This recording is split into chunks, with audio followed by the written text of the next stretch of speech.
Okay, here's a wild question. Can you literally change your own brain? Not just your mind, but the actual physical wiring inside your skull?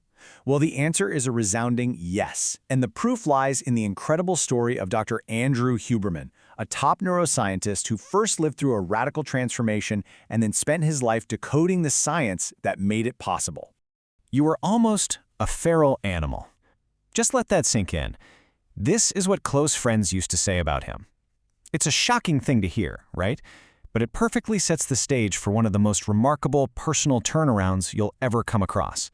So who is this guy they're talking about?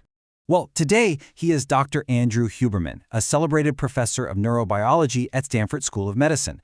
So that's the central mystery here. How does a person go from being described as a feral animal to becoming a distinguished professor at one of the top universities on the entire planet?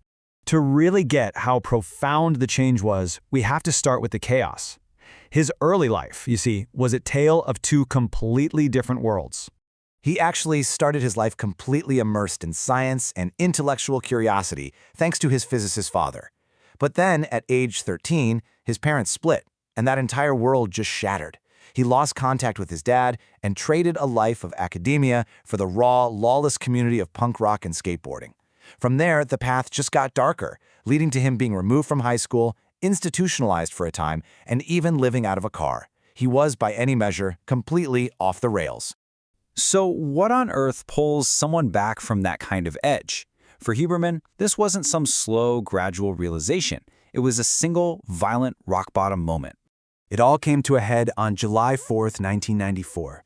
After getting into a physical fight, he had this moment of stark, terrifying clarity. He saw the path he was on, stretched out in front of him, and he just knew it did not end well. You know, his motivation wasn't some lofty dream or grand inspiration. He's very clear about this. He says it was just raw, uncut fear. Fear of where he was headed. And that fear, that powerful, primal emotion, became the rocket fuel he used to build an entirely new life structure for himself, built around two pillars: school and fitness. Now, Huberman's incredible transformation wasn't a miracle. It was neuroscience in action. In fact, his life story is a perfect, real-world example of one of the most powerful concepts in modern science: neuroplasticity. See, up until about age 25, your brain is kind of like a sponge. It's incredibly malleable, and it passively wires itself up based on whatever it's exposed to. But as an adult, that passive, easy learning pretty much stops. The good news? Adult brain change is absolutely possible, but, and this is a huge but, it's not passive anymore. It requires intense, deliberate, conscious focus. So how does it actually work? Well, Huberman boils it down to a simple, three-step neurochemical recipe. Step 1, get alert. You need a sense of urgency, that feeling of I have to do this, which releases adrenaline and gets your brain ready. Step 2, focus intensely. This is where you zero in. That intense concentration releases a chemical called acetylcholine, which acts like a highlighter, literally marking the exact brain circuits you want to change. But here's the final crucial step that everyone forgets: rest deeply. All that hard work only pays off when you sleep. That is when the brain's construction crew actually comes out and does the real rewiring. Okay, but let's be real for a second. That intense focus stuff is hard. It feels like stress. It feels like agitation. So how do you keep yourself going when it feels terrible? The answer is hiding in our brain's internal reward system. And this right here is such a key insight. You can't just sit around waiting for external rewards or someone else to motivate you. You have to learn how to generate your own motivation. You are in control of the fuel source.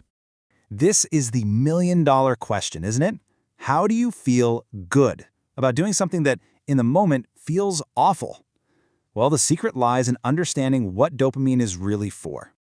So, most of us get dopamine completely wrong. We think of it as the big reward you get when you cross the finish line. But that's not its main job. Dopamine is actually the fuel that's released when you believe you're on the right path. It's for the small wins along the way. When you learn to mentally high-five yourself for the effort, not just the outcome, you create this amazing, sustainable, internal motivation system. You are literally teaching your brain to enjoy the hard work itself. All right, so knowing the science is one thing, but how do we actually apply this stuff in the heat of the moment? Well, this is where it gets really practical.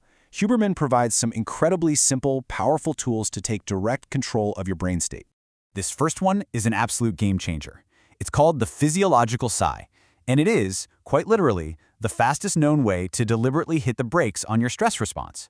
When you feel that agitation or overwhelm building up, this is your emergency eject button.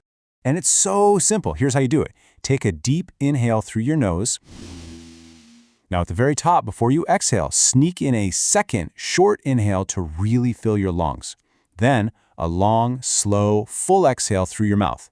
That's it. Seriously, just one or two of those can instantly shift your entire nervous system back towards calm. And this all points to a really fundamental truth about how we work. We so often try to think our way into a better state of mind. But the science is crystal clear. Your body is the control panel.